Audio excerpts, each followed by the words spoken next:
Católica, e 99 para 2000, mais ou menos, uma das primeiras palestras que eu assisti foi proferida pelo senhor. Só não me chama de senhor, meu amigo. Obrigado. E quando eu assisti, eu estava no auditório. O auditório da Católica era bem menor do que o da Federal. E a sala estava socada de gente. Eu disse, meu Deus, quem é que vai falar? É o professor Cristiano Chaves. Eu disse, pô, professor Cristiano Chaves, eu ainda muito iniciante na faculdade. E aí, quando o pessoal disse, olha, se fosse esgueirando ali pelo canto da parede, você consegue assistir. Eu disse, rapaz, eu vou assistir. E aí fui me esgueirando, umas 2 outras pessoas falaram antes de você. Aí, de repente, você levanta e diz assim, olha, eu vou pedir licença para falar em pé, porque eu acho que isso é um respeito que nós devemos ter diante do público. Eu disse, porra, todo mundo falou sentado, o cara quer falar em pé e fala logo de forma firme, de forma contundente. Eu disse, que coisa bacana. Aí aquele silêncio tomou conta do auditório na expectativa de lhe ouvir. Foi uma das palestras mais inebriantes que eu tive a oportunidade de assistir. E aquilo me empolgou muito como estudante, como acadêmico. Então, quando estávamos escolhendo, pensando em nomes para a instituição, e seu nome foi ventilado, eu disse, olha, se o professor Cristiano Chaves topar e tiver disponibilidade na agenda dele, eu acho que vai ser extremamente enriquecedor para nós aqui de Feira de Santana, vai ser extremamente enriquecedor para os nossos alunos. Então, professor, eu sou hoje coordenador da faculdade, leciono aqui há 13 anos, mas falo como um estudante diante do senhor. O senhor não. Um estudante diante de você. Isso, um estudante diante de você. E gostaria muito que os meus alunos, os nossos alunos, pudessem sentir o mesmo entusiasmo que eu senti quando lá atrás eu vi pela primeira vez. Eu acho que esses primeiros passos dentro da academia precisam ser muito bem guiados. Hoje aqui o senhor vai dividir a aula, ela estará como uma aluna também, nossa queridíssima professora Julie, também extremamente estudiosa, extremamente dedicada. Eu tenho certeza que será uma noite muito enriquecedora para todos nós. Né? Eu faço aqui as boas-vindas, né? Eu acho que nosso diretor acadêmico, eu acho que o professor Gustavo também já conseguiu entrar. Ele estava querendo lhe dizer... Boa noite a todos. Seja muito bem-vindo, professor Cristiano. Eu estou aqui, inclusive, falando com ele agora. Não sei, para mim, a câmera não está aparecendo do professor. Não sei se para vocês também. Paulo, está aparecendo o professor Cristiano Chaves, está identificando ele? Agora eu acho que o professor Cristiano tem que desbloquear a própria câmera, professor. Está desbloqueado aqui para mim, gente. Tá.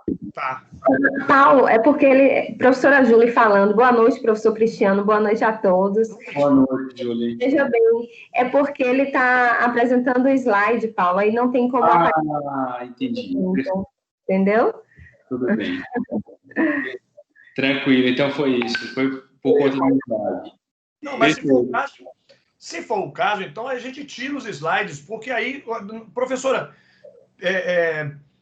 a senhora poderia me dizer se tem como a gente ficar colocando e tirando os slides? Que se for o caso, a gente intercala, se for possível, ou se não for, tira simplesmente. Quem diz é o senhor. Esqueça a estética. Como você sentir mais à vontade. O que você prefere? Não, Exatamente. Fique à vontade, professor. Você quem vai... Totalmente. Eu sou uma aluna. Apareceu agora, está dizendo aqui, pessoal. Não, totalmente à vontade. Não tenho nenhum problema. Eu prefiro também ficar com a imagem, porque senão fica muito impessoal, né? A transmissão online já não tem o charme de estarmos pessoalmente, né? Então, fazer online sem a câmera, eu acho que vai ficar pior. Então, eu acho que é melhor a gente fazer sem o material, embora aí frustrado o material, né? Em nome da necessidade de ficar com a imagem, né? Pronto. Vejo. De todo modo, Júlia, tenta tirar o slide. A qualquer momento, se o professor Cristiano quiser solicitar que seja importante, aí você põe para ele, então, pode ser? Não, para mim está tudo bem. Eu fiz até para os alunos irem acompanhando, mas não tem problema nenhum. Eu vou narrando na hora que precisar alguma coisa. Para mim, eu estou à disposição, do jeito que for melhor. Mas parece que o pessoal está falando o seguinte, que você está aparecendo, aparece a imagem do produtor e do slide aparece. Então, está tudo certo. É que para mim não está aparecendo, mas se o pessoal está enxergando ele aí, tá tudo ótimo. Tá bom? Gente, o Thiago está dizendo exatamente isso, né? Para mim aparece normal. Ah, então pronto. Então tá tudo certo. Para mim aqui que eu não estou vendo. Não sei porquê, mas tranquilo. Gente, eu também não tô aqui, não. Sem maiores delongas técnicas, professor Cristiano, muito prazer. Seja muito bem-vindo à FAM. Tenho a certeza que suas aulas vão enriquecer muito os nossos meninos, sua trajetória, sua experiência, sua bagagem intelectual, cultural.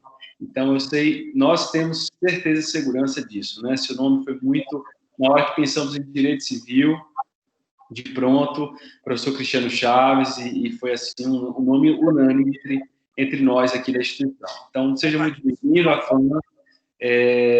A FAM, que é um curso de Direito, somos do interior da Bahia, mas somos referências no país, viu? Nosso curso é na AD5, MEC 5, o seu AB recomenda, então você está em ótimas mãos aí, tá?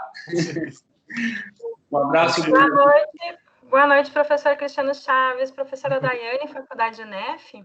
Só um minutinho, Dana, só um minutinho. Um abraço, professor, um abraço a todos os meninos, fiquem com Deus. Passo a palavra para a professora Daiane. Tchau, tchau. Tchau, professor Gustavo. Obrigada. É isso. Professor Cristiano, somente também para tietar, como o professor Paulo já falou, né? A gente está honrado com a sua presença hoje conosco e agradecemos por ter aceito o convite. Desejo a todos uma boa noite, que seja muito proveitosa. Estamos aqui, só na tietagem mesmo. Obrigada, professor Cristiano. Obrigado, eu. Olha, obrigado eu fico honradíssimo pelo convite, né? Teremos aí outros encontros e espero que sejam igualmente proveitosos, né? E eu estou à disposição. Fico muito feliz, muito honrado pela lembrança do meu nome. Obrigada. Obrigada, gente. Boa aula. Vou ficar aqui assistindo também. Hoje sou aluna. Então, vamos juntos. Boa noite a todos. Muito obrigado pelo convite. Eu queria começar agradecendo, né? Obrigado eu pela oportunidade. Obrigado eu por estarmos juntos. Também queria dizer aos alunos, olha, fiquem completamente à vontade para interromper, para perguntar, indagar, intervir, enfim. Fiquem totalmente à vontade. A intenção é que sejam momentos, né, de compartilhamento e momentos aí que a gente possa estar discutindo e debatendo direito das obrigações. Nós vamos falar especificamente nesse nosso primeiro encontro agora de setembro. Temos mais um outro em outubro, mais um em novembro. Especificamente hoje, no nosso encontro, nós vamos falar de uma das classificações do direito obrigacional, uma das classificações da relação obrigacional. Então, já que alguns colegas já disseram que conseguem enxergar, vamos ver se vai dar certo. Então, tá aí. Direito das obrigações, a gente vai explorar a classificação das obrigações hoje em um dos seus aspectos, tá? Eu queria perguntar a vocês, dá para ver o material na tela? A tela tá...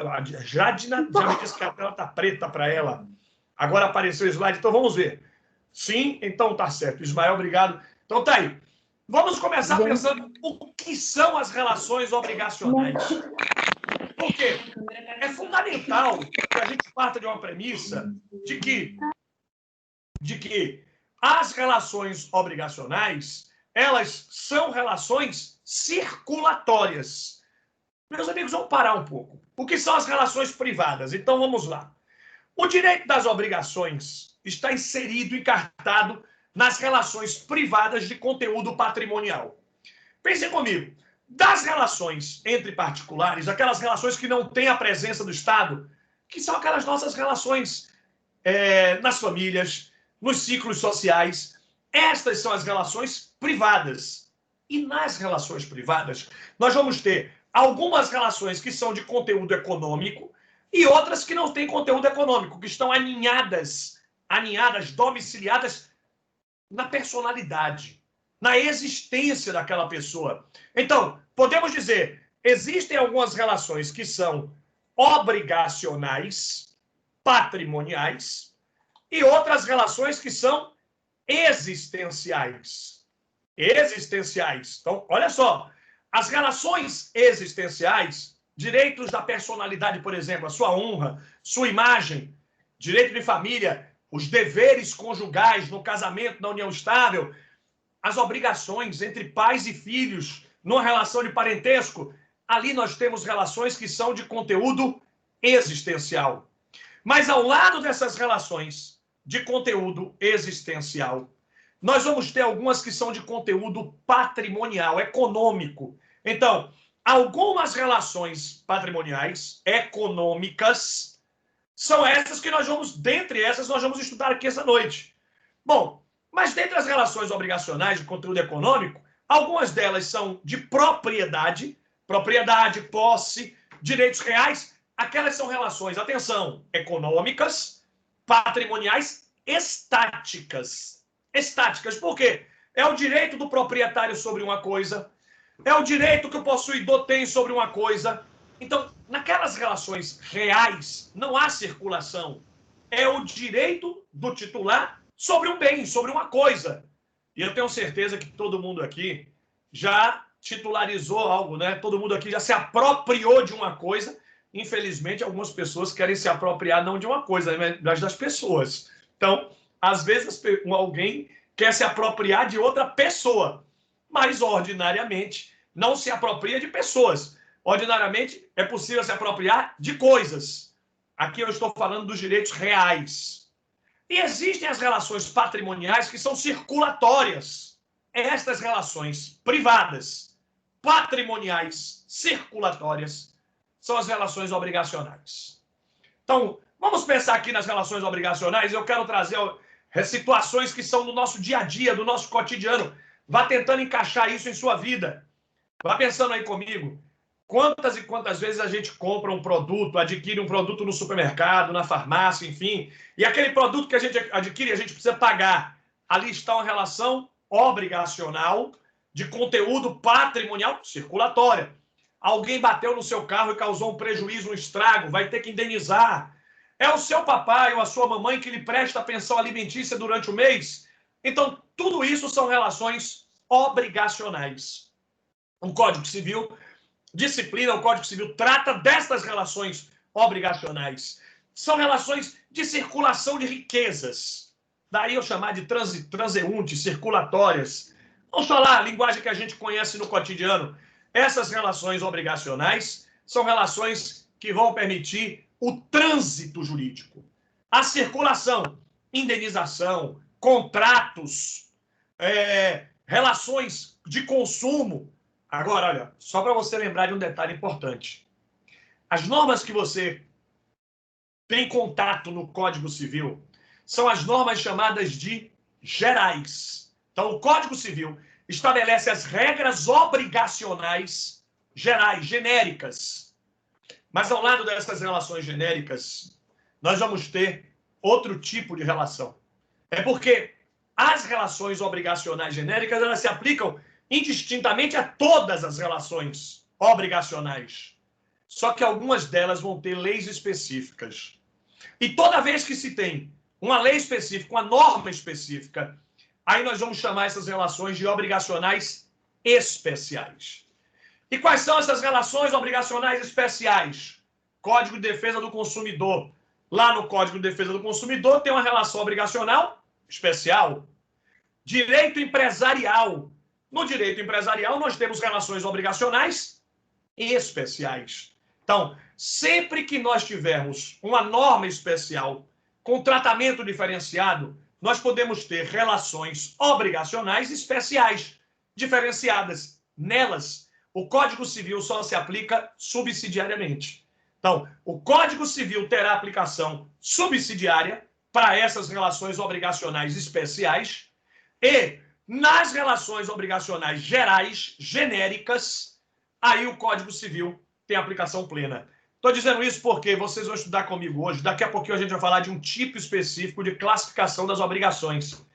E eu queria que vocês partissem da premissa de que o que nós vamos estudar hoje, em linha de princípio, tem aplicação universal.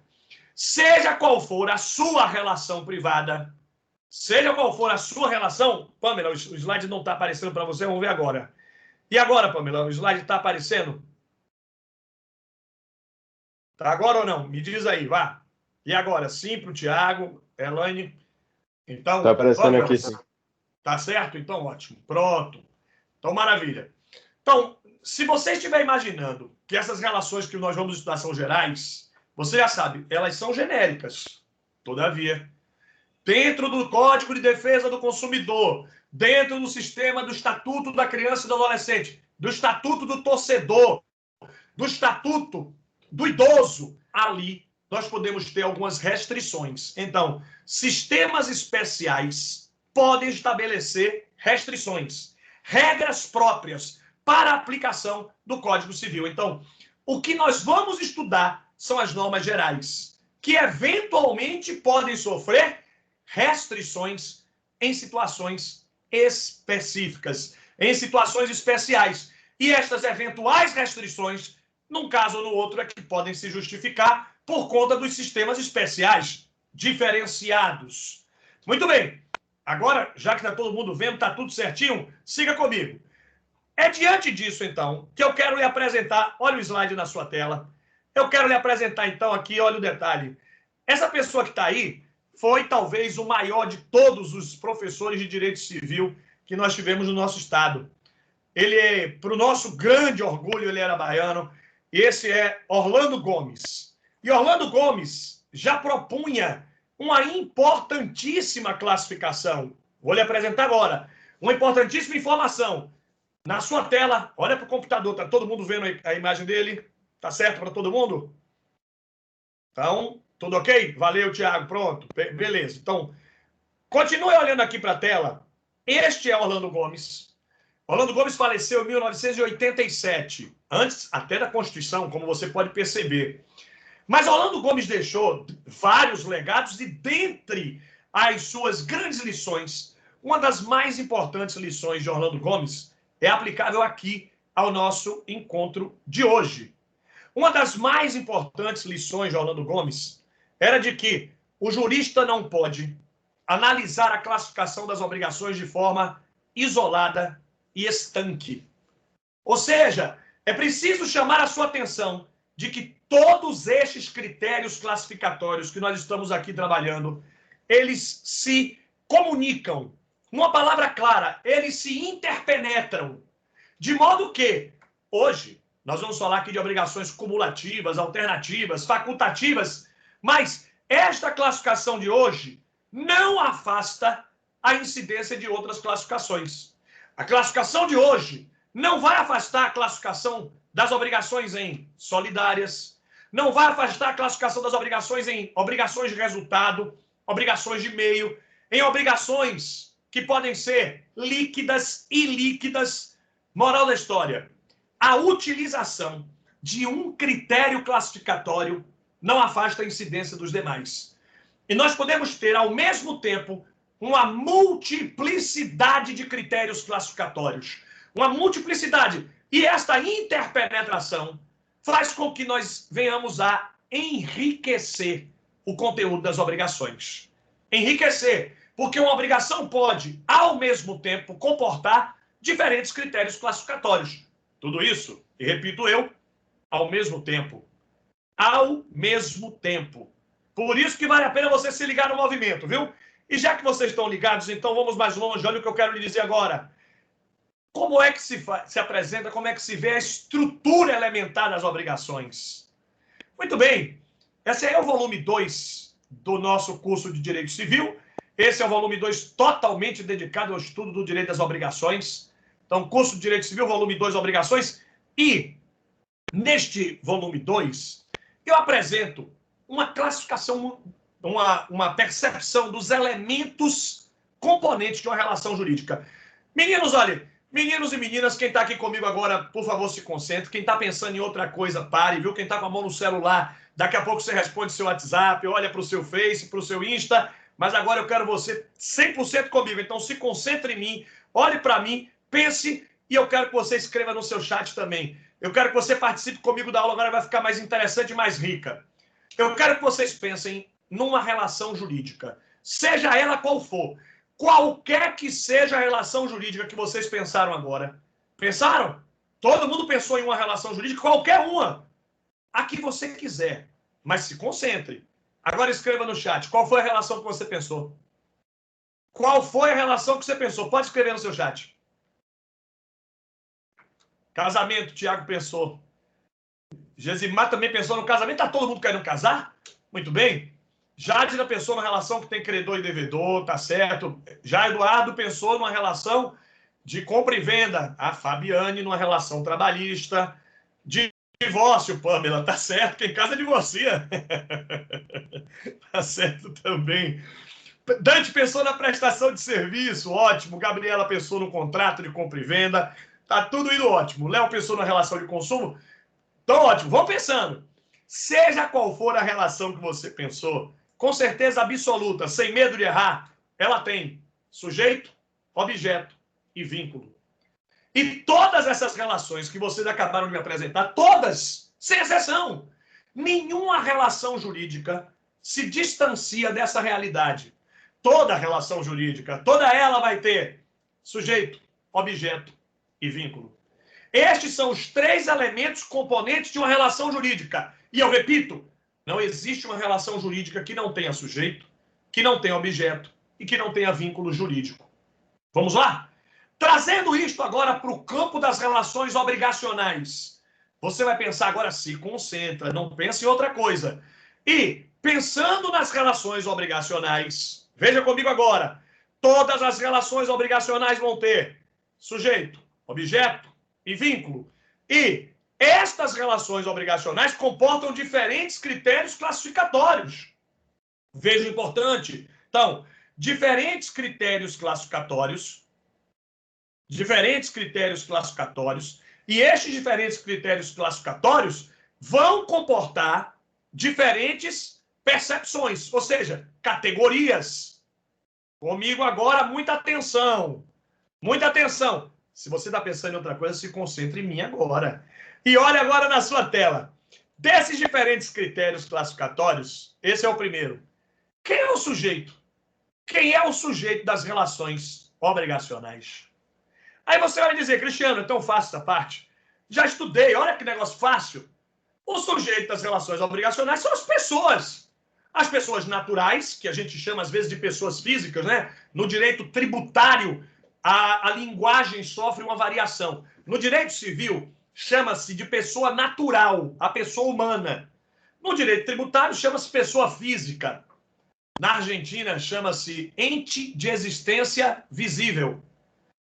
Enfim, o nome tanto faz. O que mais importa saber é que essa pessoa que a gente chama de natural é o ser humano. É o ser humano biologicamente criado, enfim. Essa é a pessoa natural. Ao lado dele, ao lado do ser humano, tem também as pessoas jurídicas. As pessoas jurídicas são entidades formadas pela soma de pessoas humanas. Então, pessoa física ou pessoa natural, o ser humano.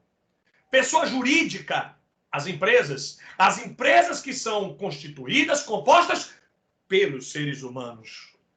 Só que agora eu queria lhe fazer uma pergunta. Ao lado das pessoas físicas e das pessoas jurídicas, eu queria que vocês pensassem comigo, existem obrigações cujo sujeito não seja uma pessoa física ou jurídica. Por exemplo,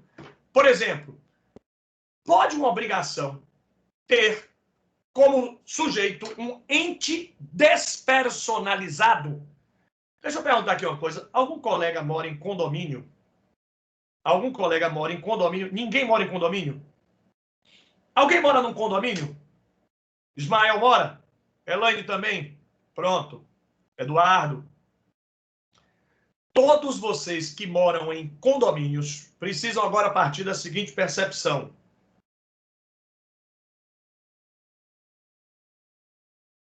A percepção é a seguinte, gente, deixa eu só desenrolar isso aqui, porque parece estar tendo um problema. Vamos resolver agora na transmissão.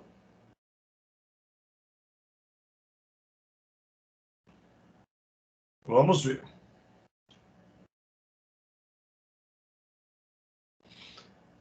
Vamos ver se já desenrola aqui.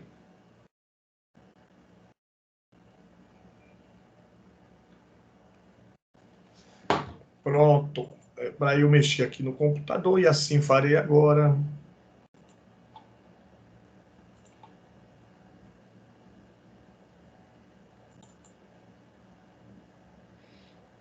Maravilha.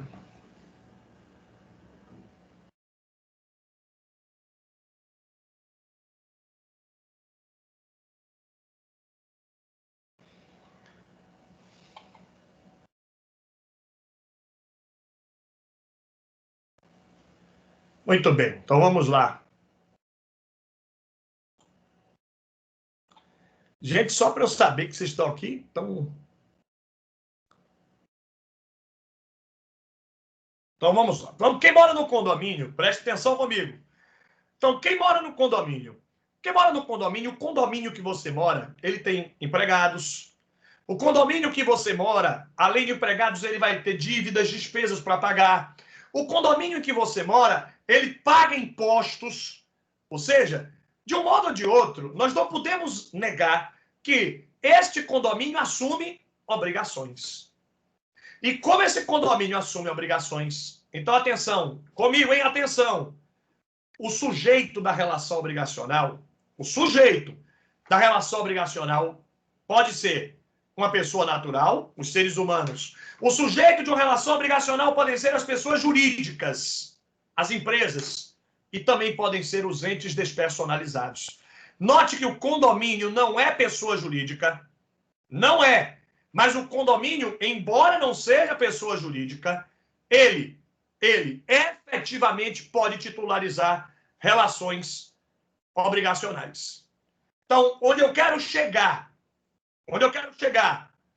eu quero que vocês percebam que os entes despersonalizados também podem titularizar relações jurídicas. Não apenas as pessoas naturais e as pessoas jurídicas. E o exemplo do condomínio é elucidativo. Na medida em que, falando do condomínio, você percebe, é um ente despersonalizado que pode ser credor, pode ser devedor. Então, o condomínio significa os entes despersonalizados podem sim servir para servir como sujeito das relações obrigacionais. Atenção agora. Se, por um lado, o condomínio é um ente despersonalizado e ele pode ser sujeito, surge um outro problema. E o outro problema que nós temos pela frente é: mas e a coletividade? Pode assumir relações obrigacionais? Eu acho que todo mundo já deve ter ouvido falar. Eu acho que todo mundo já deve ter, de algum modo, se deparado com essa situação. Vocês já ouviram falar em TAC? Deixa eu explicar o que é um TAC. Termo de ajustamento de conduta. São celebrados os TACs, muitas vezes pelas empresas. Um exemplo, uma empresa que causa um dano ambiental. Supondo uma empresa que causou um dano ao meio ambiente. Essa empresa que causou um dano ambiental, ela, eventualmente, pode celebrar com o Ministério Público um TAC, se comprometendo a reconstituir, a reparar o bem jurídico lesado. Olha onde eu quero chegar agora. Num TAC, termo de ajustamento de conduta. Num TAC, termo de ajustamento de conduta. Quando o Ministério Público celebra esse TAC, esse compromisso com uma empresa poluidora do meio ambiente. Aqui o Tiago está me dizendo, a promotora está entrando com os donos de cemitério. Pronto, aí. Com os proprietários de cemitérios. Tiago, nesse caso vai ter um TAC, um termo de ajustamento de conduta. Tiago, para você e para todos os colegas, quem é o credor desse TAC? Quem é o sujeito que vai cobrar o crédito? Aquela conduta que a empresa poluidora do meio ambiente causou. Aquela conduta que a empresa que é dona dos cemitérios. Estes danos causados, eles vão ser reparados. Muito bem. Quem é o credor desse TAC? Pensa comigo, Tiago, me diz aí. Quem é o credor do TAC? Ninguém arrisca dizer? Quem é o credor do TAC? A comunidade local. Já teve alguém que me disse aqui. Então, ótimo. Então, vamos lá. É nesse sentido que eu quero que vocês sigam, sim. Quando você diz que o credor do TAC é a comunidade local, não é isso, Janaína? Então, Jana, presta atenção. Se o credor do TAC é a comunidade local, Jana, olha o detalhe.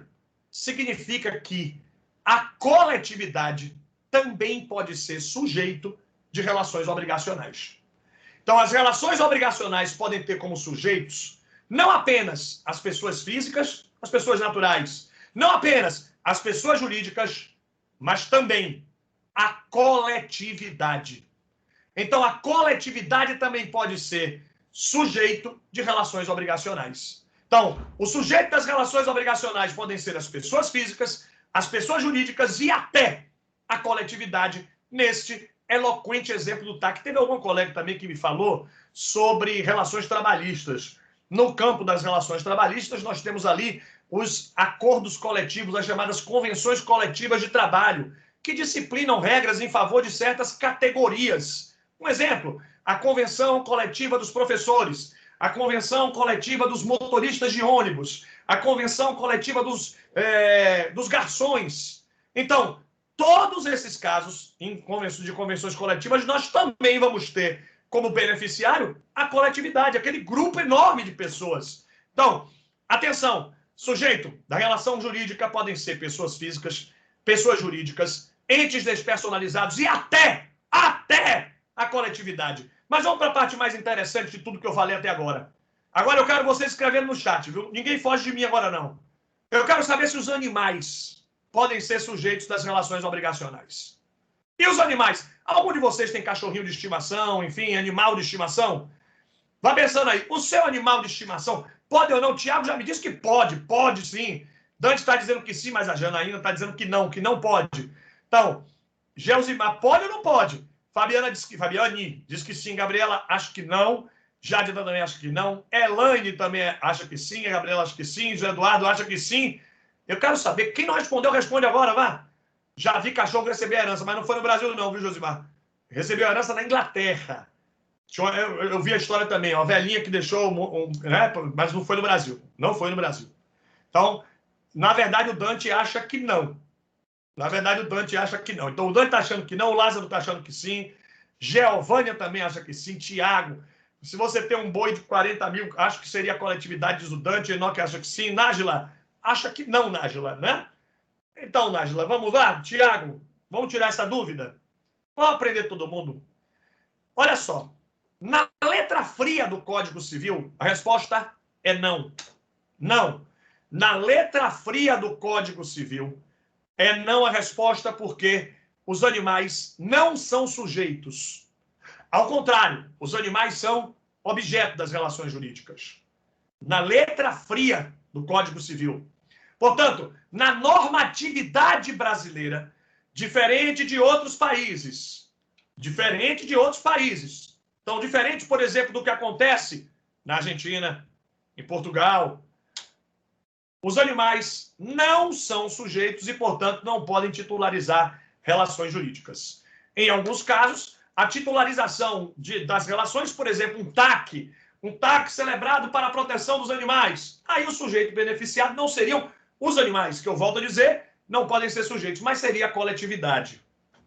Mas eu quero lhe dar uma notícia agora. Atenção, de um modo ou de outro, os animais, eles podem ter interesses jurídicos. Então, naquele caso da herança, aí, Tiago, a resposta, tá? No Brasil, um animal não pode receber uma herança. Não pode, porque o animal não é sujeito. Mas seria possível deixar uma herança para que se constituísse uma pessoa jurídica, para que a pessoa jurídica, que pode ser sujeito, cuidasse da proteção dos animais. Então, a pessoa jurídica poderia receber um valor para tutelar, proteger os animais. Os animais. Então, onde eu quero chegar? Observe. Animal no Brasil não pode ser sujeito, mas ele pode ser o beneficiário, ainda que por via indireta, por via transversa, de uma proteção jurídica. Atenção agora. No entanto, aqui no Brasil e fora do Brasil, nós vivenciamos um momento muito curioso. É que nós vamos alterando a proteção jurídica dos animais. A mim parece completamente justificável, porque para mim não é razoável equiparar a proteção de um animal. Para mim não é razoável dizer que a proteção de um animal é igual à proteção de uma caneta. Diz a senhora, a caneta, o controle remoto, o animal é igual a isso? Para mim não. Para mim, é indevida esta equiparação entre as pessoas, os animais e as coisas. Por outro lado, também, me parece que é um tanto quanto preocupante se nós nos arvorarmos por querer equiparar os animais às pessoas. Então, se os animais não são equiparáveis às coisas, e não me parece que sejam, também não devem ser equiparados a meras pessoas, às pessoas, porque a proteção jurídica há de ser diferenciada. Por isso, o melhor caminho seria encontrar um ponto de equilíbrio entre a tutela jurídica das pessoas e dos animais. E é o que acontece com os novos códigos civis do mundo. Só para eu lhe registrar aqui uma informação que pode ser muito bacana. Os dois códigos civis mais novos do mundo são o da Hungria e o da Argentina. A Argentina e a Hungria é um pouquinho mais antigo, da República Tcheca. Gente, olha que dado interessante. Tanto o Código Civil da Argentina, quanto o Código Civil da Hungria, quanto o Código Civil da República Tcheca, Hungria, Argentina, República Tcheca. Todos esses novos códigos já vão dedicando aos animais um tratamento diferenciado. Esses novos códigos vão tratando dos animais não mais como coisas. Aí você vai dizer, então eles viram pessoas. Também não. Os animais ficam numa posição de equilíbrio. São chamados seres sencientes. E o que seriam esses seres sencientes? Eles não são pessoas, não são coisas, ficariam aí numa posição intermédia entre as coisas e as pessoas, mas eles podem ser merecedores de proteção, embora não sejam equiparados. Só por curiosidade, aqui no nosso estado da Bahia, aqui na Bahia, viu? O Ministério Público já promoveu um habeas corpus em favor de um macaco. Era um macaco do zoológico. Vou contar a história rapidinho, e é interessante. Era um macaco que tinha no zoológico aqui em Salvador. Na verdade, era um casal de macacos. 2 macacos. Um casal de macacos que vivia há muitos anos e tal. E eles viviam ali juntos, né? Eles viviam juntos, se davam bem, não desejavam mal a quase ninguém. Só que esses macacos foram ficando velhinhos. E aí, vocês sabem que as pessoas mais velhas vão ficando também mais chatas às vezes, né? Ficam assim, mais... E aí, esses macacos começaram a brigar muito. Um batia no outro e tal. E eles já velhinhos, é sério, Jadina, é muito sério. E aí, Jadina, olha o que aconteceu. Os macacos brigavam tanto, o macaco com a macaca, e não existe uma lei Maria da Penha dos macacos, né? Não existe a lei Maria da Penha aplicável aos macacos. Então, o que aconteceu? Olha só, o diretor do zoológico determinou que separassem eles. Disse, olha, pega o macaco, bota numa jaula, pega a macaca, bota em outra jaula, que eles não vão ficar juntos. Por quê? Se eles ficarem juntos, eles se matam. E aí pode causar um dano, etc. E muito bem. E assim foi feito. Só que os macacos começaram a ficar tristes. Começaram a ficar muito tristes, né? Então, porque eles viviam brigando, mas não viviam um sem o outro. Então, gente, olha que história. Aí os macacos, longe, tristes um do outro. Não sei se vocês já ouviram essa expressão, capaz de ninguém nunca ter ouvido. Vocês lembram que quando os negros vinham da África para o Brasil, naquela época da escravidão, quando os negros vinham nos navios negreiros, e o nosso conterrâneo, o grande poeta baiano Castro Alves, bem narrava, né, os navios negreiros. Então, naquela narrativa clara do Castro Alves, dos navios negreiros, eles vinham jogados ali como coisas. E aí eles chegavam com tanta saudade da casa deles, naquela época a viagem demorava muito, eles ficavam tristes. Chamava banzo. Banzo era o nome disso. Banzo era essa saudade que eles tinham, enfim. Os macacos ficaram com banzo. E aí as ONGs aqui de Salvador, as ONGs, as organizações não governamentais que cuidam do meio ambiente, foram lá. Já ouviu falar, Miriam? Então, banzo é essa doença, né, que os negros eram acometidos. As ONGs descobriram que os macacos estavam com banzo. Disseram assim, olha, esses macacos estão com saudade. E aí, olha bem, aí as entidades foram no Ministério Público, disseram, promotor, está tendo um problema. Os macacos do zoológico estão sendo maltratados, porque tiraram eles da cela, né, separaram eles em celas diferentes, e como eles estão em celas separadas, isso pode causar um problema psicológico nos macacos e tal. Muito bem, aí o promotor mandou uma ordem pro diretor do zoológico e disse: diretor, coloca eles na mesma cela. E o diretor disse: não, olha, o senhor entende de lei, o senhor é o promotor, mas quem entende de macaco sou eu. Eles vão ficar em celas separadas, porque se eles ficarem juntos, eles se matam. E eu não vou juntar esses macacos de jeito nenhum. E o diretor não cumpriu a recomendação do promotor de mandar os macacos. Aí o promotor disse: bom, já que ele não cumpre minha recomendação espontaneamente, me resta entrar com habeas corpus. Aí o promotor entrou com habeas corpus em favor dos macacos para poder voltarem a conviver na mesma cela. Entenderam a história, né? Com habeas corpus para o macaco, para voltar a conviver. Muito bem, né? Bom, para a sorte do juiz, antes do juiz despachar, todo mundo vai me perguntar, né? E aconteceu o quê? Antes do juiz despachar, o macaco morreu. Sorte do juiz que ele não precisou julgar o habeas corpus do macaco. Toda essa ilustração é para lhe dizer que efetivamente nós podemos... Tadinho mesmo, né? Morreu. Mas toda essa ilustração, Jadna, é para você perceber, é para você notar, Jadna, como é importante que a gente perceba, que a gente note que a tutela jurídica dos animais precisa ser regulamentada. Num caso como este, muito difícil, né, pensar como se concretizaria, porque o juiz poderia muito bem dizer: olha, no Brasil, no direito brasileiro, o macaco não é sujeito. Macaco é objeto, é animal e, consequentemente, está fora da proteção jurídica. É só para você perceber, então, que hoje há um certo consenso de que os animais podem, sim, merecer algum tipo de proteção. Eu vi que o Tiago falou assim: isso é meio filosófico, né? Pois é meio filosófico, sim, mas no sentido, Tiago, da gente precisar incorporar no direito certos argumentos filosóficos. Eu acho que todos vocês, suponho, né? Falem agora no chat também, que eu quero ler o que vocês acham. Escreva no chat qual é a sua opinião, mas eu acho que os animais não podem mais continuar equiparados às coisas no campo do direito das obrigações.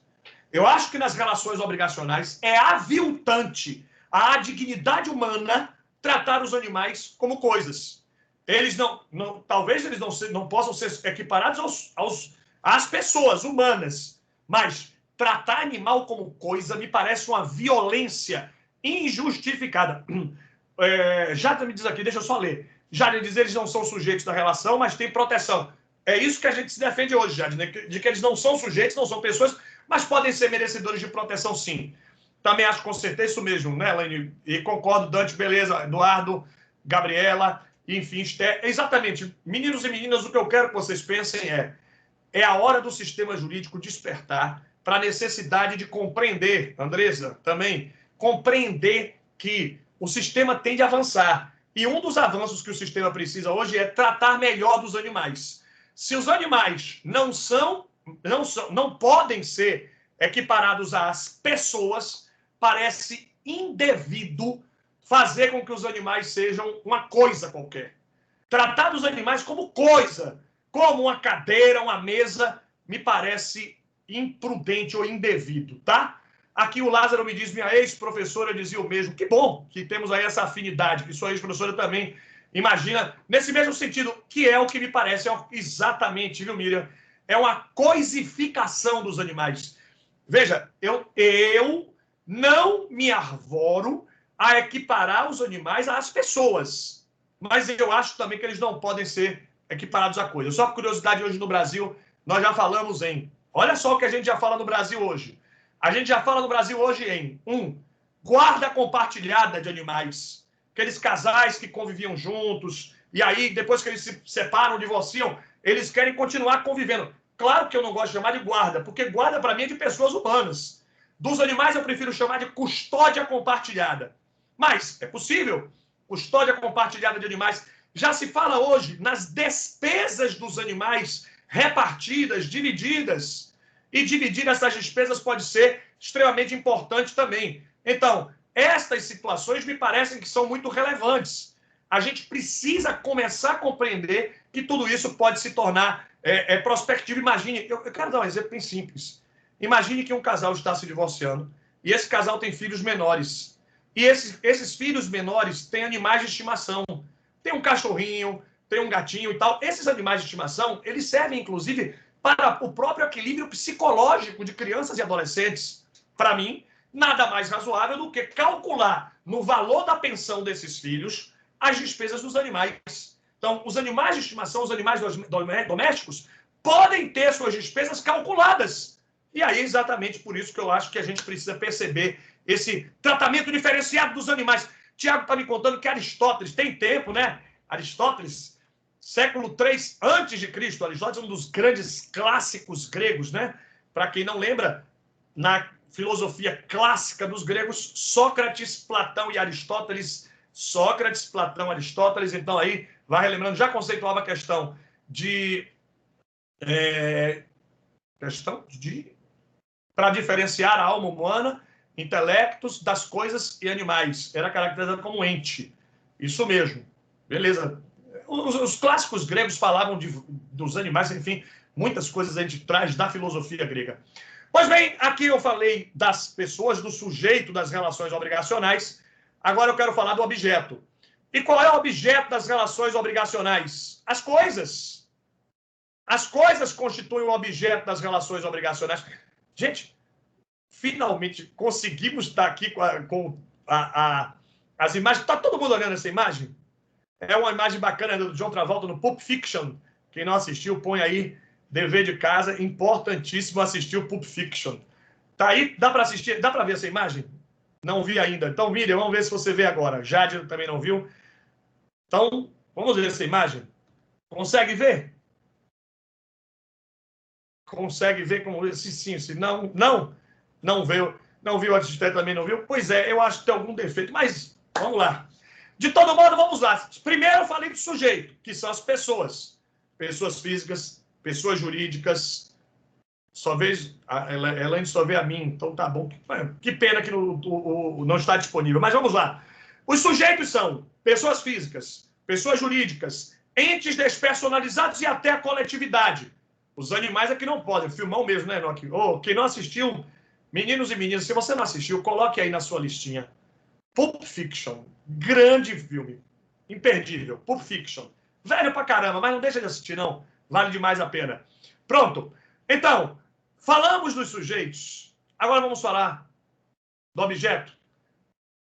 Tem uma aluna dividindo a tela com o senhor, professor. E aí? Não entendi, Miriam. Depois me explica, Miriam. Na verdade, eu queria... Mas esse problema todo do material, mas enfim, vamos lá. Agora vamos pensar quem é o objeto das relações jurídicas. Atenção, o objeto das relações obrigacionais é, comigo, atenção, qualquer coisa de valor patrimonial. Qualquer coisa de valor econômico, patrimonial. Qualquer coisa pode ser objeto das relações obrigacionais. Eu me lembro que os colegas mencionaram, os colegas se referiram aí ao contrato de compra e venda. Então é isso aí. Contrato de compra e venda. No contrato de compra e venda, o objeto da relação obrigacional pode ser, e pode ser mesmo, o objeto da compra. Então você vai adquirir um produto eletrônico, um aparelho celular, pronto, ali está o objeto da compra e venda. E aquele objeto é a coisa. Muito bem. Então, qualquer coisa... E aí eu só queria lhe chamar a atenção de um detalhe. Olha que detalhe interessante. Que coisa é coisa? E outra, o que é coisa e o que é bem? O objeto das relações obrigacionais são as coisas, os bens. Beleza, mas qual é a diferença entre coisa e bem? Qual a diferença? O que é uma coisa e o que é um bem? Eu só quero aqui te chamar a atenção para um detalhe e não se perca. E não se esqueça. Toda vez que a gente fala em coisa, nós estamos falando dos bens corpóreos, materializáveis. Então, o controle remoto, o celular, são coisas, são bens corpóreos. Mas ao lado dos bens corpóreos, nós vamos ter também os bens incorpóreos.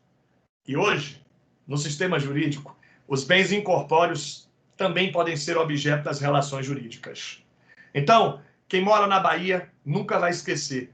Nós somos talvez um dos lugares do mundo em que mais tem direito autoral. O povo baiano é um povo extremamente criativo, né?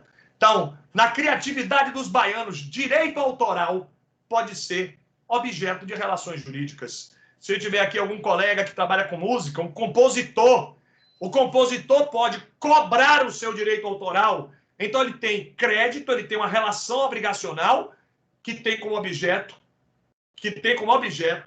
um bem incorpóreo. Incorpóreo, no exemplo do direito autoral. Aliás, eu estou falando do direito autoral, mas eu vou dar outro exemplo. Aliás, vou dar um exemplo. Não, deixa eu perguntar uma coisa. Alguém acha que o tempo pode ser objeto de relações jurídicas? O tempo. Sim ou não?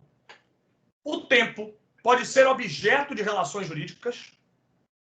Vamos pensar juntos? O tempo pode ou não ser objeto? É possível ter uma relação jurídica em que o objeto é o tempo.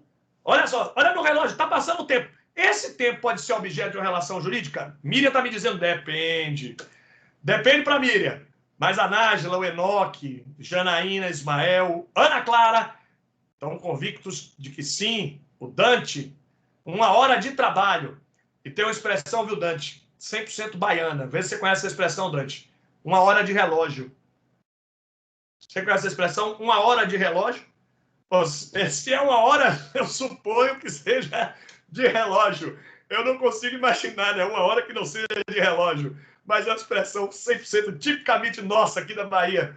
Como diz lá o trecho da música do Recôncavo, só se vê na Bahia. Então, é isso aí, Tiago. É redundante, mas é bem baiano, né? Só nossa mesmo, só se vê na Bahia. Dante, então, eu quero lhes dizer, meus amigos, vocês estão certíssimos. O tempo pode ser objeto das relações jurídicas, sim. Pode. E o tempo pode ser objeto das relações jurídicas. Atenção, sabe por quê? Olha o que eu vou te contar agora. Porque o Código Civil reconhece que o tempo pode ser objeto de uma propriedade. O nome disso é multipropriedade imobiliária. Mas se você preferir, você pode chamar de time sharing. Multipropriedade imobiliária, tudo junto. Mas preferindo, você pode chamar de time sharing. O time sharing, ou multipropriedade imobiliária, é esta possibilidade que se tem de uma propriedade no tempo. Aqui, na Bahia, nós já temos alguns exemplos. Em Guarajuba, quem tem andado ali pelo litoral norte, seguramente já viu. Entrando em Guarajuba, lá, um dos primeiros condomínios ali do lado direito, um deles é o time sharing. E o que é um time sharing? É uma propriedade no tempo.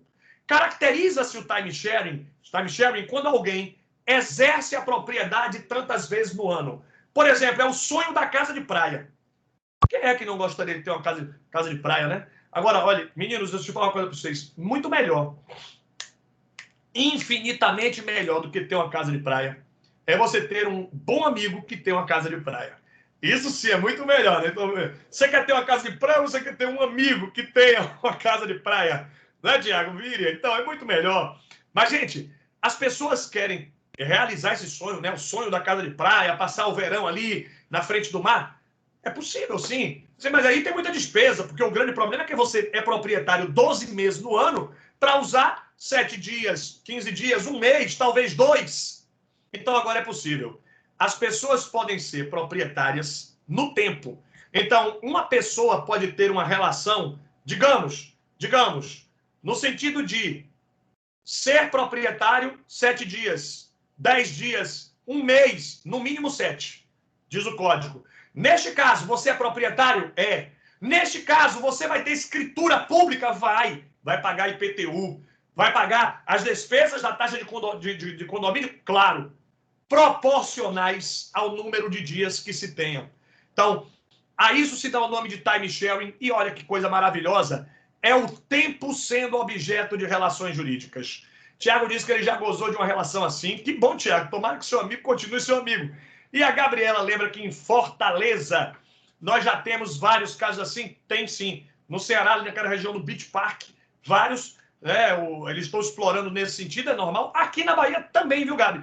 Não só em Fortaleza, você é proprietário 15 dias. No mínimo 7, diz o Código Civil, tá, Gabriela? No mínimo 7 é o número mínimo e as pessoas, portanto, vão ter mais facilidade de ter acesso. É uma evolução jurídica e econômica muito importante. tanto sob o ponto de vista jurídico, quanto sob o ponto de vista econômico. Então, aqui nós estamos falando do sujeito, do objeto, da relação jurídica, e está aí falando do objeto, e aí chega, então, um momento importante da aula. É que, neste momento em que nós falamos do sujeito da relação jurídica, do objeto da relação jurídica, olha o que eu vou lhe dizer agora. É possível que o sujeito da relação jurídica seja singular ou plural. Singular ou plural. Vou explicar. Olhando para uma relação jurídica, nós podemos ter uma relação jurídica em que o sujeito seja singular ou uma relação jurídica em que o sujeito seja plural. É possível que uma relação jurídica tenha, em um dos seus polos, credor ou devedor, duas ou mais pessoas. Duas ou mais pessoas. Vamos pensar juntos? Vamos pensar juntos. Atenção. Saiu de novo, me disse o Dante. O slide agora apareceu, não apareceu? Vamos ver. Calma aí. Dante, vê se deu certo aí. Tô eu, tá o slide. Quem é que está na tela agora? Sou eu ou o slide? Quem é que está aparecendo para vocês aí? Me digam aí só para a gente saber. O Rodrigo está mexendo aqui. Sou eu, né, Miriam? Então tá certo. Só eu. Obrigado. Obrigado, Jadna. Rodrigo, tá ouvindo aí? Sou eu que estou na tela, tá? Giovânia, Janaína, então vamos lá. Sou eu, Andresa, valeu. Perfeito. Seguimos aqui. Vamos falando. Então, para mim, tem até... Tiago, outra colega até comentou isso antes. Não me lembro quem foi. Mas na minha tela só tenho eu. Eu não vejo ninguém na tela. Eu não vejo nenhum de vocês na tela. Ela está só comigo, a minha tela aqui de...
Mas pessoal, eu já estou de volta.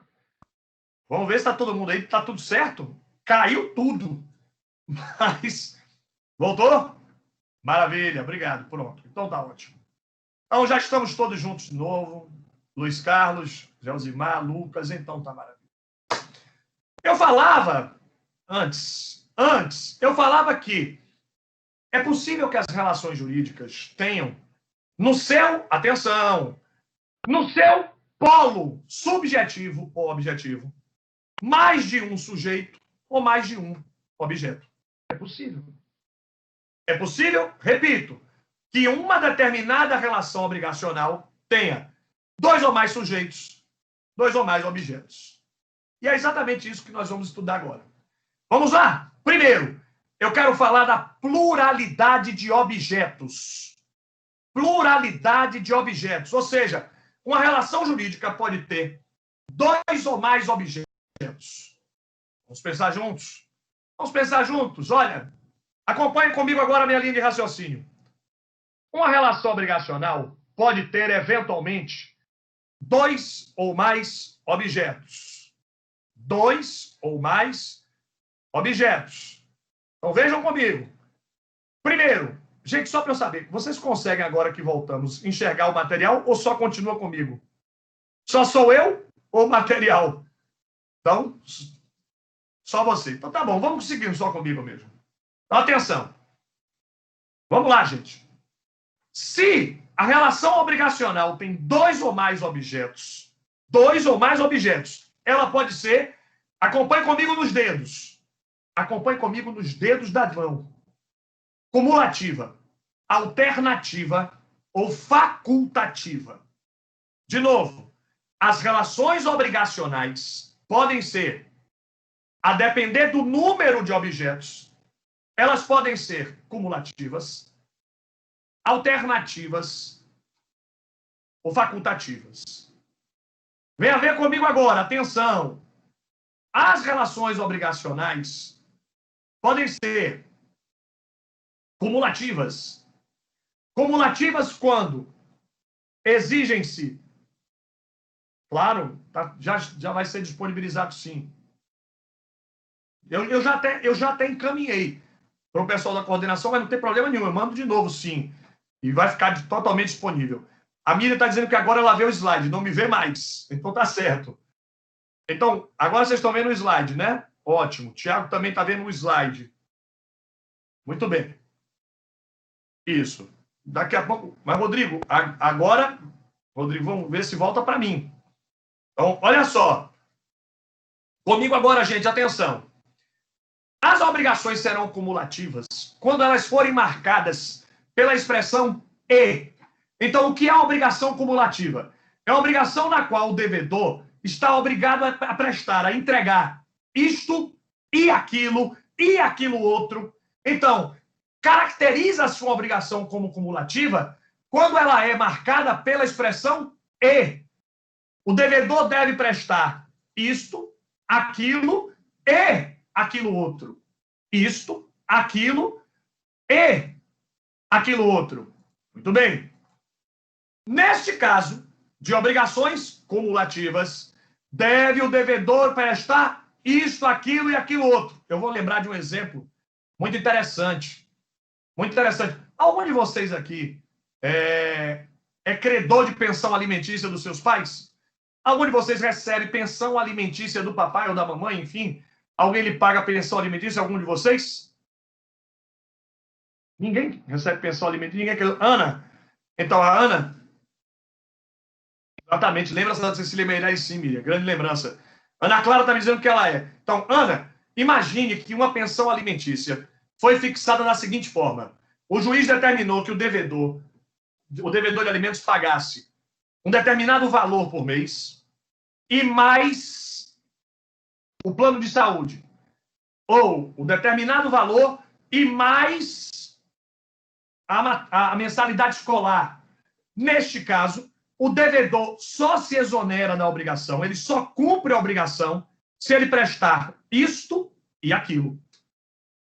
No caso das obrigações cumulativas, viu, Ana Clara? O devedor somente se isenta, ele somente cumpre a obrigação quando prestar isto, aquilo e aquilo outro. Ou seja, só haverá cumprimento da obrigação, adimplemento, se todas as prestações contidas no objeto forem atendidas. É exatamente assim que nós vamos, então, perceber que, atenção, nas relações obrigacionais cumulativas, o devedor precisa atender todas as prestações. Mas, Cristiano, se ele cumprir uma e não cumprir a outra, haverá inadimplemento. Lembrando que o inadimplemento pode ser total ou parcial.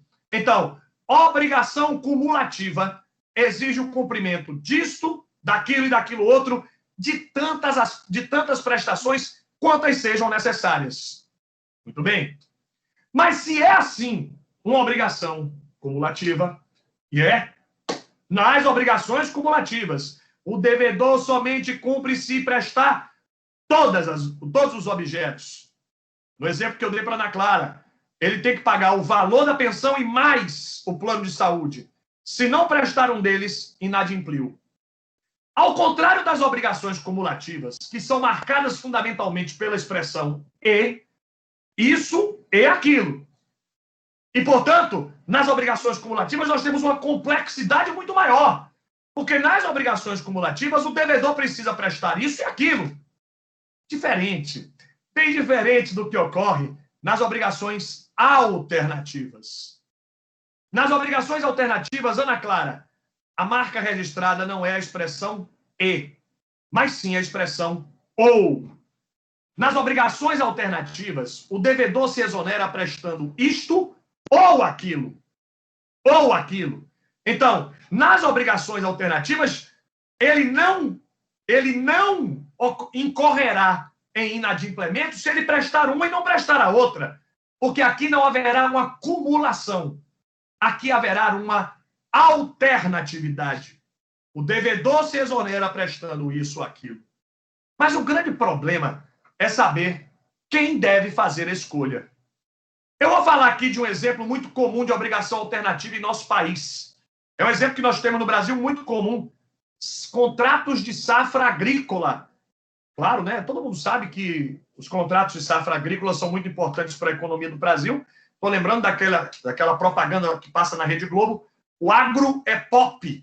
Então, se o agro é pop, e o agro é pop mesmo, né? Então, considerando que o agro é pop, e ele é, então pensa comigo. Uma empresa de gêneros alimentícios, uma empresa de exportação.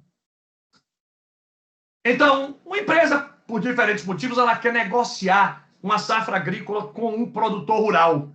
E aí ela vai lá no produtor rural, no início do ano, e diz assim, produtor, esse ano você vai ter safra do quê? Aí ele diz assim, olha, eu não sei ainda, porque eu plantei feijão, arroz e soja. Feijão, arroz e soja. Mas eu não sei se a condição climática vai ser mais favorável para um deles. Eu não sei se vai ter seca. Eu não sei se vai ter geada. Eu não sei se vai chover a mais ou a menos. Não sei. Então, como eu não sei nada disso, nada, eu não posso ainda lhe dizer qual é a safra que vai prevalecer. Só que aquela empresa, ela quer a safra. Então ela diz o seguinte, olha, pouco me interessa se vai ser a safra de feijão, arroz ou de soja. Eu quero uma delas. Então é possível ele dizer, olha, eu estou pagando, eu estou comprando 1 tonelada de ou feijão, ou arroz, ou soja. E aí surge o detalhe. Quem irá escolher se a prestação a ser entregue será de arroz, de feijão ou de soja? Então, nas obrigações alternativas, a quem cabe a escolha? Aliás, me permitam até dizer aqui, olha, eu quero que vocês aprendam essa expressão. A escolha chama-se concentração do débito. A escolha, a expressão com a qual se designa essa escolha. Vamos escolher qual daquelas prestações será devida. O feijão, o arroz ou a soja? Esta escolha vai se chamar concentração do débito. Concentra-se o débito na escolha e a escolha será feita por quem? É agora que eu quero ouvi-los. Meninos, meninas, vocês vão ter que participar agora. Daqui a pouquinho a gente faz um break, uma parada para o intervalo, mas nesse momento eu quero a sua participação. Pode escrever aí, na sua opinião, a quem deve competir a escolha? Quem deve fazer a escolha? Portanto, a concentração do débito nas obrigações alternativas. Você já sabe que não existe escolha nas obrigações cumulativas. Nas obrigações cumulativas, o devedor tem de prestar todas as prestações. Tem de entregar todas as prestações. Nas alternativas, precisa da escolha. E a Miriam me diz, a escolha deve ser do credor. Já a Pamela diz, não, é do devedor. Jadina é do credor. Eduardo é do devedor. Samara é do devedor. Janaína é do devedor. Enoque também acha que é do devedor, mas o Tiago acha que é do credor. E a Gabriela acha que é do devedor. A Esther é do credor. Muito bem. Elaine, Ana, segue. Quem mais? Dá a opinião de vocês aí. A quem deve competir a escolha? E a Sâmara? Sâmara já foi lá no artigo, isso mesmo, esse artigo mesmo, Sâmara. É ele mesmo. Siga o jogo. Venha comigo, Sâmara. Então, de quem é a escolha? Comigo, todos, atenção. A escolha será daquele indicado na relação contratual. Daquele que estiver indicado na relação contratual. O contrato dirá a quem compete a escolha. Nesse ponto, justifica-se. Justifica-se, sim. Nesse ponto se justifica até mesmo em homenagem à autonomia privada. Não esqueçam comigo, a autonomia privada é a liberdade das partes, que é o ponto concêntrico das relações privadas. Eu estou falando do ponto concêntrico, né? A colega lembrou aí há pouco, sou da Cecília Meirelles, eu vou lembrar agora do Jorge Luiz Borges, aquele grande literato argentino. E o Borges é um homem muito engraçado, sedutor, né? E, enfim, Borges é um homem fantástico, assim, uma figura extremamente interessante. E o Borges dizia que quando ele era garotinho assim, criança, adolescente, e chegava da escola, ele estudava pela manhã, e aí ele chegava da escola e os pais colocavam ele para estudar num sótão subterrâneo, assim, no apartamento da casa que ele morava. Então tinha casa e tinha um porão, um sótão, uma espécie de sótão, só que subterrâneo embaixo. Então ele ficava ali trancado de tarde para estudar. E aí ele disse que ele realizava muito rapidamente as tarefas escolares e ficava ali a tarde toda, porque os pais diziam, fica aí estudando. E ele ficava ali, naquele espaçozinho da casa. Então ele olhava e o sótão tinha uma parte de madeira e ficava uma fresta. E essa fresta dava de baixo para cima na avenida, no logradouro público. Então ele dizia que ele parava de tarde, depois de fazer as tarefas, e ficava ali olhando por aquele buraquinho, aquela pequenina fresta. E ele via um único ponto de Buenos Aires, aquele ponto que ficava ali pela fresta. E por aquele ponto, ele via carro, pessoas, enfim, inúmeras coisas que passavam por aquele ponto. E aí ele disse que é o seguinte, que era o ponto de fluência e confluência. E aí isso ele chamava de Aleph. Aleph era o nome imaginário que ele deu para aquele ponto. Aleph. Pois bem, lembrando de Jorge Luiz Borges, ele diz então, o Aleph era o ponto de fluência e confluência da minha imaginação, porque tudo que eu imaginava passava por ali. Ele achava que aquele ponto acontecia tudo. Então ele dizia assim, na minha cabeça, tudo de Buenos Aires passaria por aquele ponto, que era o único ponto que ele via.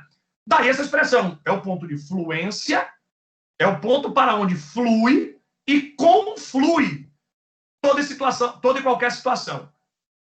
Trazendo essa ideia do Jorge Luiz Borges para o direito civil, eu vou lhes dizer, o ponto de confluência do direito civil é a liberdade, que a gente chama de autonomia privada. Então, a autonomia privada, entenda-se a liberdade das pessoas de autodeterminação, é o ponto de fluência e confluência. Tudo do direito civil passará pela autonomia privada, passará, portanto, pela liberdade das pessoas. E, se as pessoas são livres e o direito civil regulamenta a liberdade dessas pessoas, então é lógico que nós precisamos partir de uma premissa. O contrato escolherá a quem cabe a escolha. Então, ao se disciplinar o contrato, as partes vão dizer a quem competirá a escolha. Então, a escolha será do credor, a escolha será do devedor, o contrato dirá. No silêncio das partes, se o contrato nada disser, aí a escolha ficará a cargo do devedor. Por que do devedor? A ideia é simples, viu, Jadina? A ideia é simples. A ideia é de que a escolha fique a cargo do devedor para facilitar o cumprimento da obrigação. Com a intenção, com o intuito de tornar mais fácil o cumprimento da obrigação, o Código parte da seguinte premissa. Se as partes não indicaram a quem compete a escolha, ela ficará a cargo do devedor para facilitar o cumprimento da obrigação. Então, a Jadina me diz assim, o credor falou que queria uma das três opções. Isso, feijão, arroz ou soja. Então, o devedor pode escolher. Se o contrato disser que é o credor, é o credor. Se o contrato nada disser, aí será o devedor. Atenção! Muita atenção! Se a escolha cabe a uma ou outra parte por força de contrato ou no silêncio do contrato ao devedor, se aquele a quem competir a escolha não o fizer. Então, tem alguém que deve escolher. Se a pessoa a quem compete a escolha não o fizer, cabe, atenção, uma ação em juízo. Cabe ao outro sujeito, a outra parte, demandar, ajuizar uma ação, dizendo assim, olha, um exemplo, a escolha competiria ao devedor, mas o devedor não fez a escolha. Aí o credor entra com a ação e diz, juiz, fixe o prazo de 10 dias para que ele faça a escolha. 10 dias. Se ele não fizer a escolha, neste prazo de 10 dias, aí a escolha passa para a outra parte. Repito, se o sujeito a quem compete a escolha não o fizer, a outra parte interessada pode requerer ao juiz a fixação de um prazo. Pode dizer, juiz, fixa o prazo para ele escolher. Se ele não escolher, inverte-se o direito de escolha. Claro que você está pensando, mas por que é assim, Cristiano? Por quê? Porque para que a parte a quem compete a escolha não abuse do seu direito. Para que não ocorra um abuso, se a pessoa a quem competir a escolha não o fizer, o outro pode requerer sua citação para fazê-lo em 10 dias, sob pena de inversão do direito à escolha. Aqui nós estamos falando das obrigações agora alternativas. E o artigo 252 do Código Civil, anotou? 252 prevê que no silêncio das partes a escolha caberá ao devedor, com o intuito de facilitar o cumprimento. Com o intuito de facilitar o cumprimento. Mas isso eu volto a dizer nas obrigações alternativas. Deixa eu fazer só uma pergunta rápida. Só uma pergunta bem rápida. Acompanhe agora meu raciocínio. Se a escolha compete ao devedor, se a escolha compete ao devedor, feijão, arroz, soja. Feijão, arroz e soja. A escolha do devedor. Naquele ano, a seca foi grande, a estiagem foi muito grande. Não deu nem feijão, nem arroz. Naquele ano só deu soja. O contrato dizia, o devedor escolhe se presta arroz, feijão, soja. Mas naquele ano só deu soja. Se a escolha é do devedor, não tem problema. Por quê? Pereceram os outros objetos. Pereceu o feijão, pereceu o arroz. Se pereceu sem culpa, extingue-se a obrigação. Todas as obrigações podem perecer sem culpa. Geada, seca. Não pereceu, a obrigação se tornou singular. O devedor só tem um objeto para escolher, escolhe e entrega. E se a escolha era do credor, também está prejudicado. Então, na verdade, quando perece sem culpa, pereceu. O gênero não perece nunca, Jade, não é isso. Mas nesse caso, percebam, as prestações foram perecendo. Pereceu o feijão, pereceu o arroz sem culpa, sobrou a soja. Ela quem vai ser prestada a obrigação se tornou singular. Singular, Jadna. Isto é, quando não houve culpa. Agora, pensem comigo. Se a escolha é do devedor e ele foi o culpado, ele plantou errado o feijão, ele plantou errado o arroz, e naquele ano ele só acertou a plantação da soja. A escolha foi dele. Não foi, a culpa, perdão, foi dele. Não foram condições climáticas. Ele foi o culpado de não ter prosperado a lavoura de feijão e de arroz. Mas se a escolha é dele, também não muda nada. Porque a escolha dele, ele vai escolher o que sobrou e entrega. E se a escolha for do credor? Agora, meninos, eu quero a opinião de vocês. Meninos, meninas, venham comigo.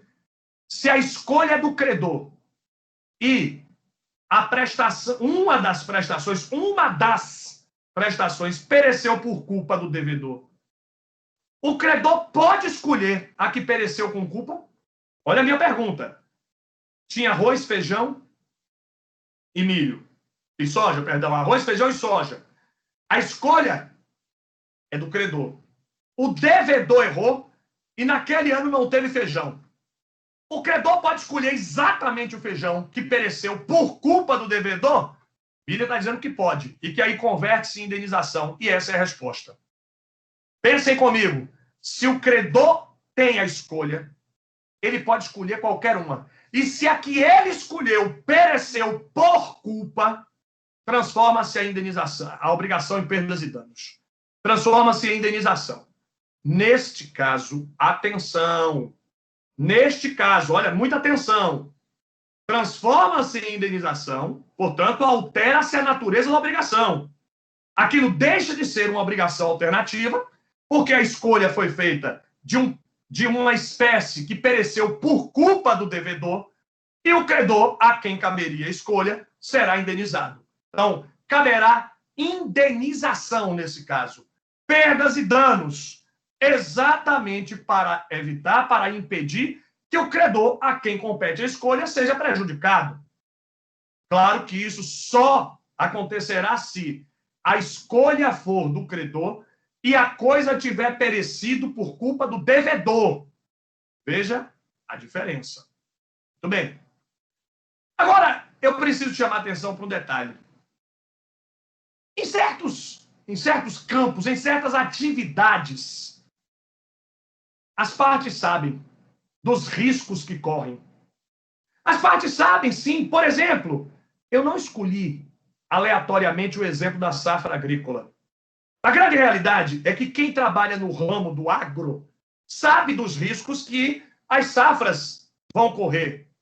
Por isso, olha que interessante, havendo uma previsibilidade, havendo, de algum modo, um indício, uma suspeita de que uma das prestações ajustadas pode não prosperar. O Código Civil, em nome da autonomia privada, e eu volto a dizer, autonomia privada é liberdade. Tiago, Esther, Miriam, Jade, Nadante, atenção, Gabriela. O que é autonomia privada? É a liberdade. A liberdade das partes.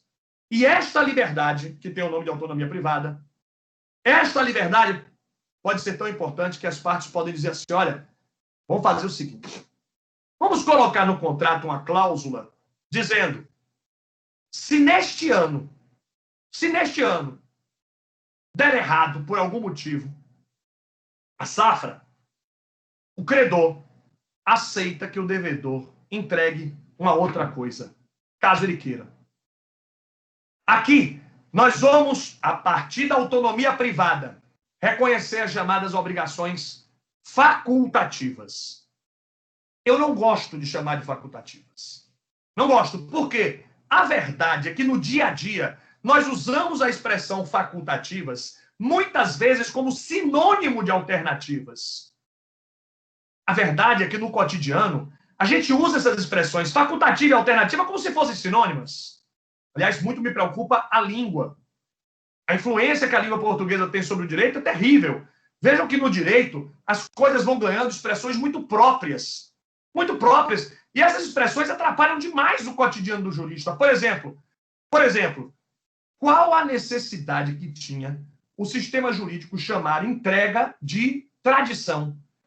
Ninguém chama de tradição, mas no direito entrega é tradição. Por acaso, no almoço de domingo na sua família, você olha para o seu lado e diz assim, por obséquio, meu irmão, meu pai, minha mãe, faça a tradição da macarronada? Ninguém pede a tradição da macarronada. Você pode me entregar? Eu não conheço, entrega. E outra, eu estou falando do sistema jurídico porque é o nosso instrumento de trabalho. A língua portuguesa, ela é adaptada totalmente no sistema jurídico, mas não é só não. Nos outros campos das atividades profissionais também ocorre isso. Na medicina tem uma expressão que eu não consigo entender até hoje. Até hoje eu não consigo entender. Na medicina, a expressão evoluiu para óbito. Evoluiu para óbito? Gente, como é que pode ter evoluiu para óbito? As pessoas pensam que evoluiu para o melhor, né? Eu vou evoluir para o melhor. Aí o médico vem e escreve no prontuário do paciente, evoluiu para óbito. Essa evolução eu não quero, amigo. Eu não preciso dessa evolução, companheiro.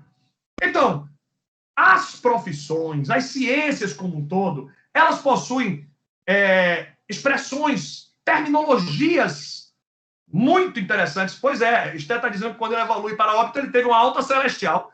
Exatamente, né? Uma alta celestial mesmo. Uma alta divina. Pois bem, evoluiu para óbito, né? É porque agravou a doença e ele faleceu. Pois é, Tiago, mas ele evoluiu. Ele não, a doença evoluiu, né? Evoluiu para óbito, a doença, não ele. Vamos, Tiago, vamos lá. Essas linguagens muito específicas, próprias, né? Terminologia.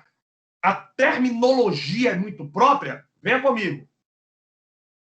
Eu não gosto de usar as expressões que não estão no cotidiano. Eu prefiro que o jurista fale a língua que as pessoas entendem. Então, não adianta eu chegar aqui e te dizer assim, ao lado das obrigações alternativas, as partes podem conceber, criar uma obrigação facultativa. Aí você está aí no seu computador olhando para mim, louco de vontade de fazer outra coisa, já de saco cheio.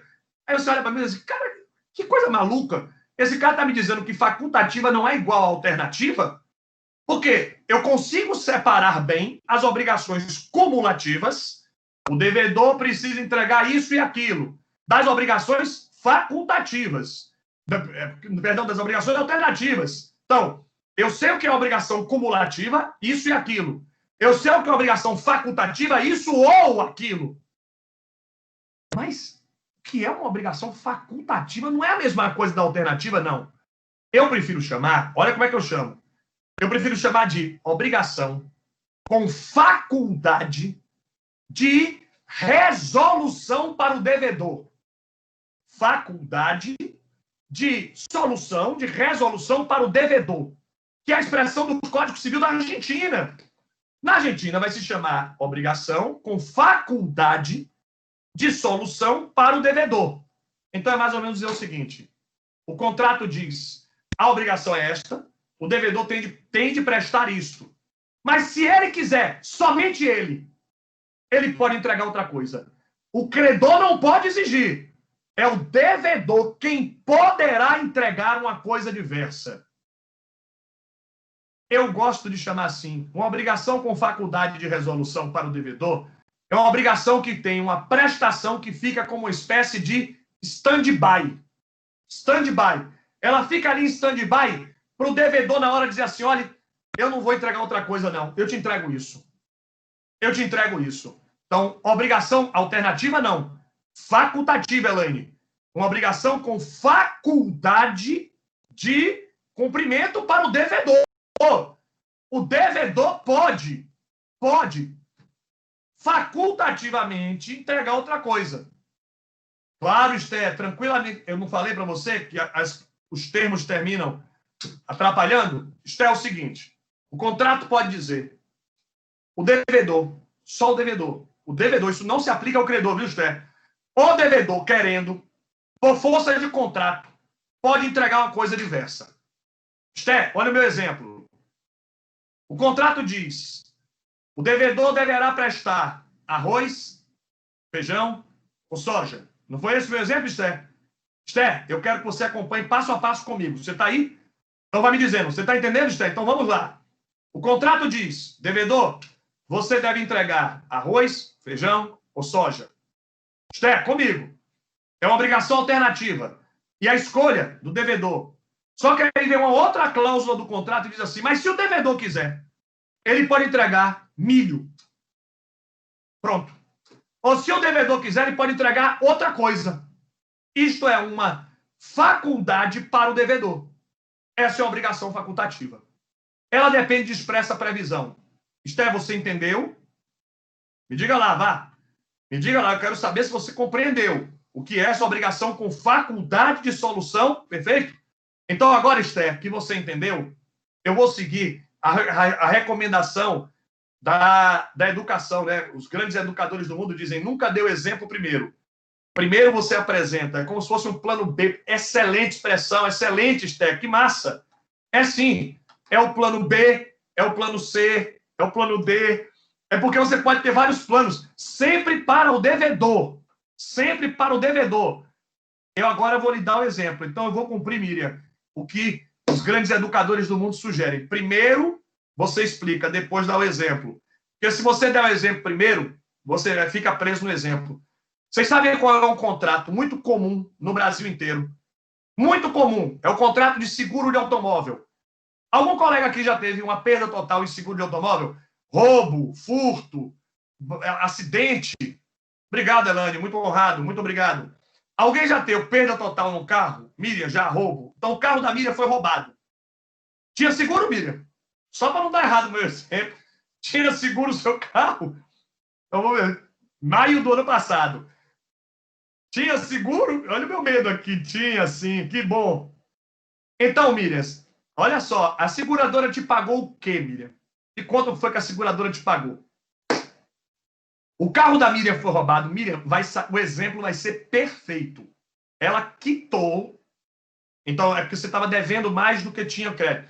Suponha comigo, Miriam, isso aí, que tinha crédito. Então, ela lhe deu o quê? Dinheiro, não foi isso? Dinheiro. Ela foi lá e depositou na sua conta. Ela quitou o que você ainda devia para o banco e te devolveu a diferença. Se você não devesse nada ao banco, ela pagaria tudo a você. Confere, Miriam. Confere. Certinho? Foi assim? Pronto. Miriam, é que o seu contrato tinha uma cláusula que a seguradora poderia ter te entregue uma coisa diferente. Sabe qual, Miriam? Você nunca leu o contrato, ninguém leu o contrato, claro que não. Aquelas letrinhas miúdas, né? Como diz lá a música da Maria Bethânia, são tantas coisinhas miúdas, são aquelas letrinhas miúdas. Seu contrato tinha uma cláusula dizendo assim, Miriam, se a seguradora quiser, ela pode entregar, no lugar do dinheiro, um carro em igual estado de condição. Em igual estado. Ela poderia, de acordo com a cláusula do contrato, lhe entregar um carro. Captou, Miriam? Então, agora é bom ler. Porque aquela cláusula cria uma obrigação com faculdade de solução para o segurador. Uma obrigação com faculdade de solução para o devedor. Então, a seguradora poderia, se ela quisesse, ao invés de pagar a indenização, entregar um carro em igual estado. Por que as seguradoras não fazem isso, gente? Porque vai dar confusão. Porque o carro provavelmente não vai ser igual, enfim. Mas é possível. Agora, atenção. Miriam, a gente está chegando no horário do intervalo para eu ter certeza que está todo mundo comigo, que ninguém se perdeu. Só para eu ter certeza e sair feliz agora. Isso mesmo. Para todo mundo estar concentrado. Olha o meu exemplo. Todo mundo está acompanhando o exemplo da Jadina. Toma aqui. Pode perguntar, mas, Jadina, você também comigo. Atenção! Igual condição, Jadina. Aí que tá, Jadina. Igual condição não é só o mesmo valor, né? É o mesmo valor, é o mesmo desgaste, mais ou menos a mesma quilometragem. Obrigado, Estéreo. Felicíssimo, muito honrado. Atenção todos agora, porque agora eu quero... Olha, se vocês acertarem, é bom a gente parar para o intervalo, faz um break agora, senão vai ficar todo mundo de castigo aqui. De castigo aqui. Então, comigo, antes do intervalo, suponham que a seguradora não pagou a indenização de Miriam voluntariamente. Não pagou. Não pagou voluntariamente. Então, Miriam teve de ir para a justiça. Ela é a credora. Exigir que a seguradora cumpra o contrato. Vocês são agora os advogados de Miriam. Todo mundo me responde, viu? Não falta ninguém, não. Por favor, participe, vai ser melhor. Me responda agora. O advogado de Miriam, tendo que entrar na justiça para forçar a seguradora a cumprir o contrato, ele vai pedir ao juiz que fixe uma indenização, que obrigue a seguradora a entregar um outro carro, ou ele escolhe qual dos dois, enfim, o que eu quero dizer assim, o advogado de Miriam pode dizer, olha, Miriam quer o carro, já que o contrato permite que ela entregue, que a seguradora entregue o carro, ela quer o carro, ela não quer o dinheiro. É possível, Miriam? É possível ao credor, quando se trata de uma obrigação com faculdade de solução, aquilo que todo mundo chama de facultativa, é possível ao credor exigir aquilo que fica no stand-by? Eu vou usar de novo a expressão que a colega falou antes, né? O plano B. É possível usar o plano B? Hein, Esther? Miriam, é possível? Não. Elaine disse que não, Gabriela disse que não, Enoque disse que não, não. Continua, gente. Então, não é possível ao credor exigir o plano B. Léo, não, Giovânia.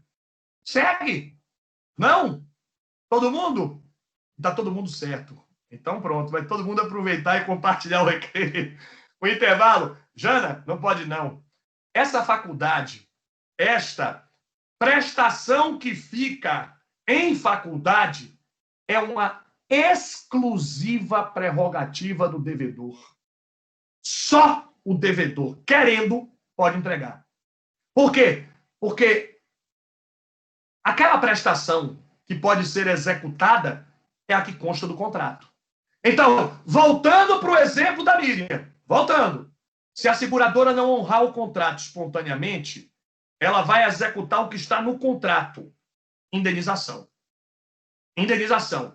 É o devedor que pode escolher antes da execução judicial. Porque se ele não fez a escolha que lhe competia até a execução, a partir da execução ele não pode escolher mais. Então, nas obrigações com faculdade de solução para o devedor, ele, devedor, até o limite da execução, escolhe como ele quer. Se ele quer entregar a prestação prevista, se ele quer entregar aquela que ficou facultativa. Se ele não escolher, aí o credor exige o cumprimento da obrigação que está prevista no contrato. Vale dizer, as obrigações facultativas com faculdade de solução constituem apenas e tão somente uma opção para o credor. Um plano B, como muito bem disse aqui a colega a Esther, é o plano B. É aquele, Esther, que fica em stand-by. Stand-by para o devedor. Esconde logo aí, esconde aí o meu e o teu. Alguém abriu o som.